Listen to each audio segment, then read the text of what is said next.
Welcome to Harija channel. இப்போ இந்த வீடியோவில் பார்க்க போகிறது என்னென்னா பருப்பு சிறுகீரை கூட்டு. இப்போ இதை செய்கிறதுக்கு குக்கரில் துவரம்பருப்பு ஒரு கிளாஸ் எடுத்து நல்லா ஒரு தடவை தண்ணியில் அலாசி எடுத்துக்கலாம்.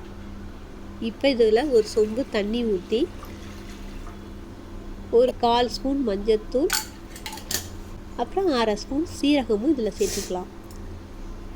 இதில் ஒரு 10 சின்ன வெங்காயமும் இதில் சேர்த்திக்கலாம்.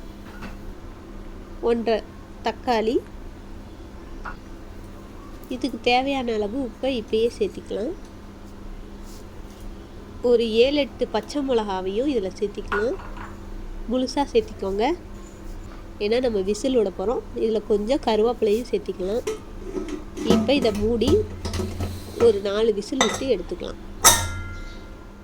இப்போ பருப்பு, தக்காளி, வெங்காயம் எல்லாம் நல்லா வெந்துருச்சு. இப்போ ஒரு கரண்டியை வச்சு நம்ம நல்லா மிக்ஸ் பண்ணிக்கலாம். இப்போ நான் கழுவி வச்ச சிறுகீரையை நல்லா பொடி பொடியாக அரிஞ்சு இதில் நான் சேர்த்திக்கிறேன்.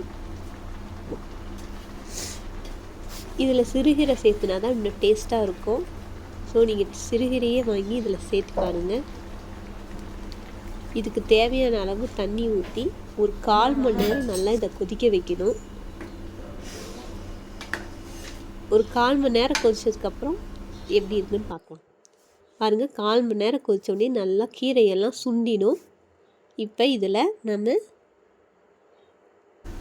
சாம்பார் தூள் 1 ஸ்பூன் சேர்த்திக்கலாம், ஏன்னா இது நல்லா டேஸ்ட்டு கொடுக்கும்.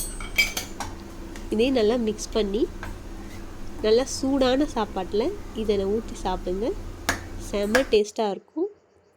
கீரையே சாப்பிடாதவங்க கூட இந்த கூட்டை விரும்பி சாப்பிடுவாங்க.